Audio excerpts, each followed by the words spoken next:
Welcome to Hands-on M365.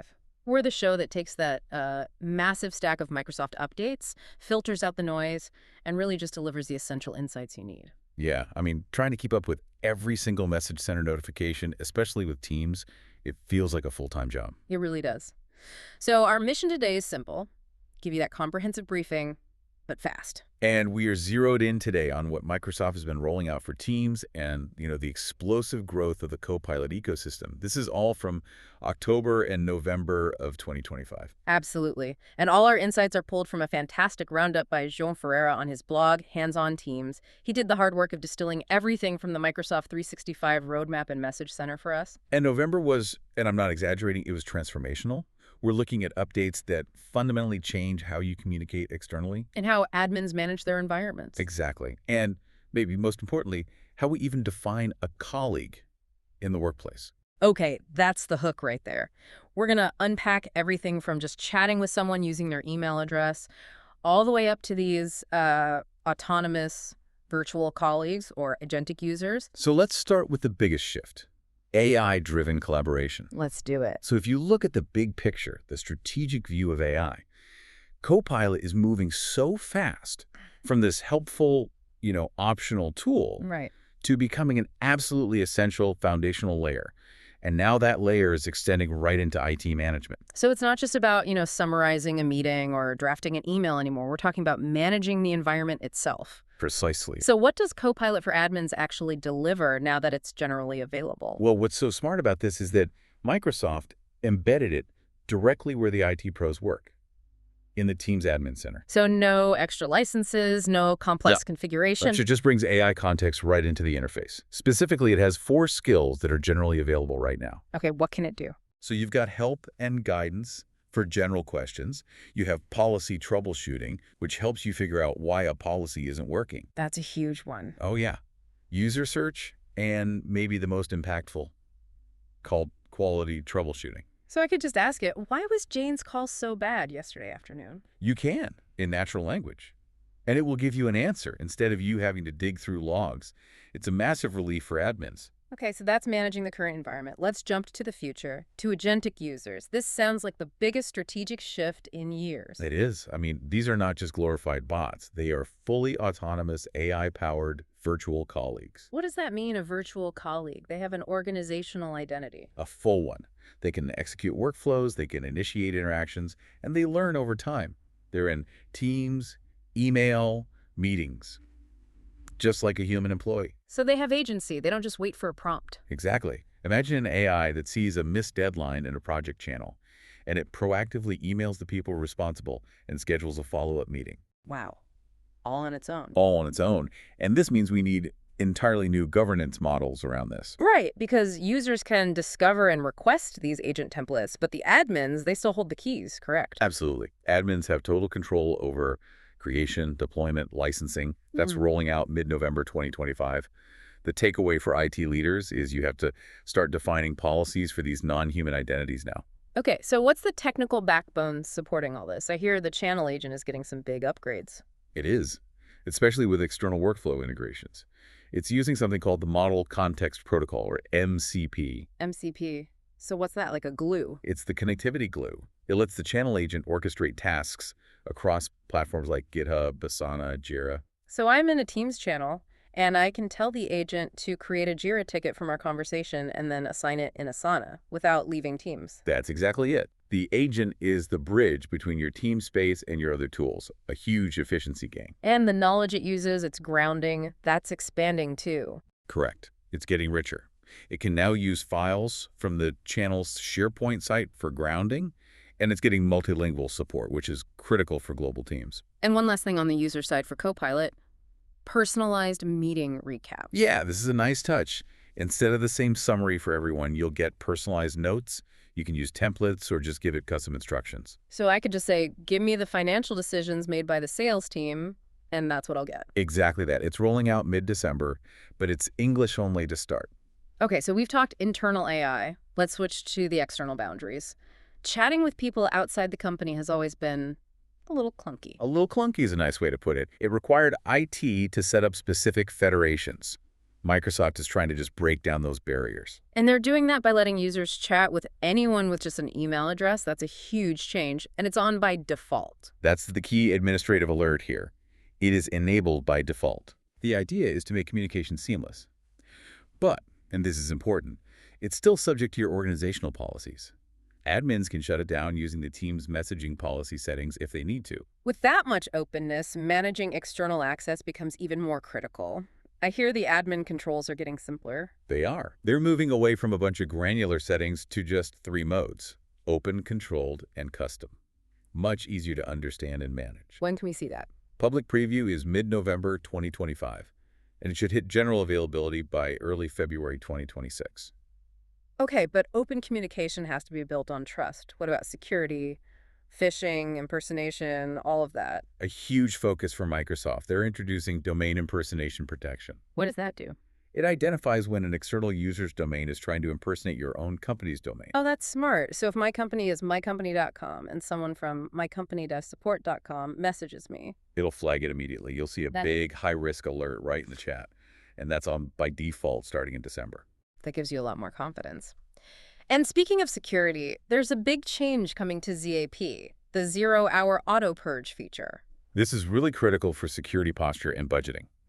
ZAP for Teams, which automatically quarantines malicious messages, is moving to Defender for Office 365 Plan 1. So it's becoming more democratized, basically. Exactly. This was a feature usually tied to expensive, higher-tier licenses like E5.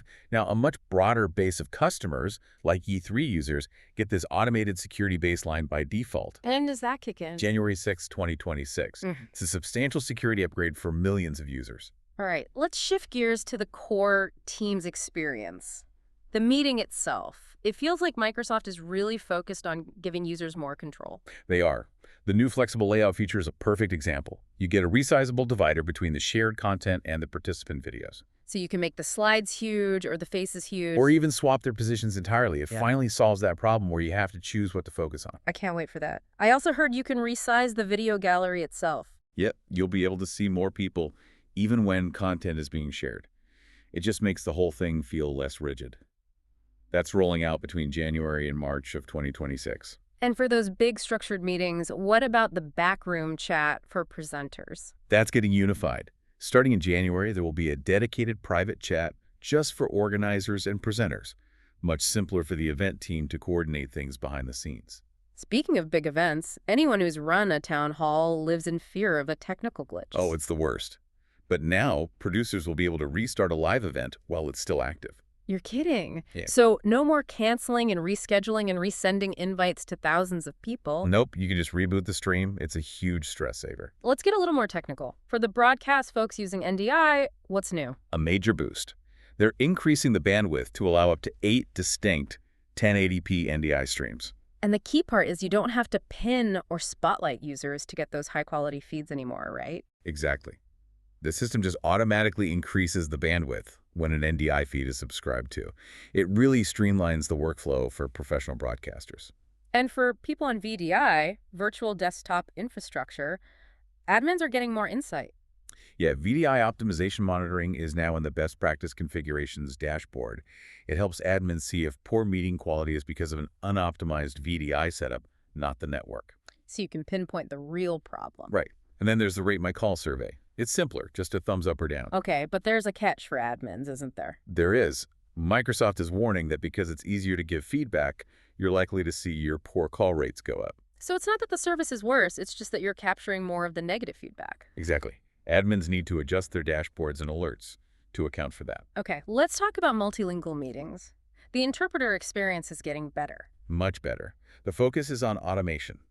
When interpretation is on, the spoken language will be automatically detected and updated across captions and transcription. So less manual work for the organizer. A lot less. And the interpreter themselves gets a new preparing status, so they know the system is ready. And this is coming to physical rooms, too. It is. Teams rooms on Windows with a Pro license get an interpreter agent. It offers real-time interpretation in 9 languages. Wow. How much does that include? You get 20 hours per month, per room. It really lowers the barrier for having multilingual meetings in a physical office. And one last quick hardware note for Teams rooms on Windows. Mirrorcast support is coming in January 2026 for wireless content sharing. But, and this is key for admins, it is turned off by default. You have to go enable it. Good to know. Okay, let's move into our last section. Right. Workflow, administration, and the team's app store. Let's start with onboarding frontline workers. Right. They often use personal devices, BYOD, and the setup can be a real pain point. So what's changing? Microsoft's rolling out an improved frontline BYOD onboarding wizard for Android and iOS. It just streamlines the whole secure setup with MFA and app management, less hand-holding for managers, less burden on IT. Nice. And what about presence accuracy for people who live in teams on the web? A small but very welcome fix. There's a new setting that lets Teams detect your device activity even if you're in another browser tab. So if I switch to my CRM tab, my status won't immediately go to away. Exactly. It knows you're still active. That's for Chrome and Edge. And for people juggling multiple tenants, like consultants. The Activity and Other Accounts panel is getting an enhancement. It centralizes all your cross-tenant notifications, which is a huge time saver. You can also pin up to 3 tenants for quick access. Okay, let's talk apps. The ecosystem is exploding with these new agents. How is Microsoft helping admins manage it all? First, the Teams store itself is getting a redesign, a more modern, intuitive experience. And critically, it has a new, dedicated filter just for agents. So you can separate the apps from these new autonomous colleagues? Yep, and to help you decide which of those to trust, they're introducing the Organization Trust Score for apps and agents. Okay, that sounds important. How does it work? It's a huge step for scalable governance.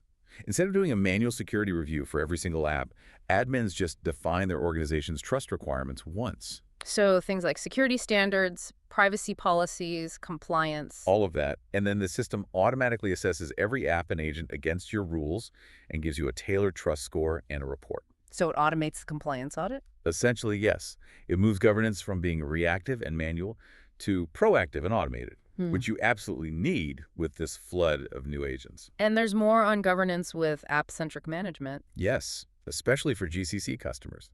It evolves the old permission policies so admins get granular, per-app control to set availability for all users, specific groups, or no one. Okay, a really important note for our technical listeners about the Teams desktop client. Yes, admins, listen up. Microsoft is introducing a new process called ms-teams module host.exe. And what does that do? It handles all the calling features separately to improve performance and startup time. But the bottom line is, you must allow list this new executable in your security software. And if you don't, calling might just break for your users. That's coming in January 2026. Okay, one final quick governance note on joining private teams. Right. If you use a join code to get into a private team, it will now require owner approval. It's just aligning the behavior with joining by a link, closing a small loophole. And a quick update on Viva. Just a couple of small things. Better search for Viva Engage Conversations in the Teams mobile app, and you can update your storyline cover photo from the iOS app. And finally, a sort of unexpected note about calendar syncing. Yeah, a bit of a surprise. Microsoft has paused new customer onboarding for calendar sync between Google Workspace and Teams. So if you're already set up, you're fine? You're fine.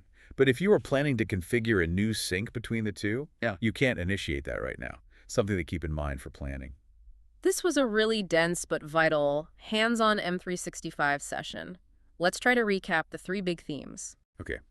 First, I'd say, is the strategic explosion of Copilot and these agentic users. Yeah.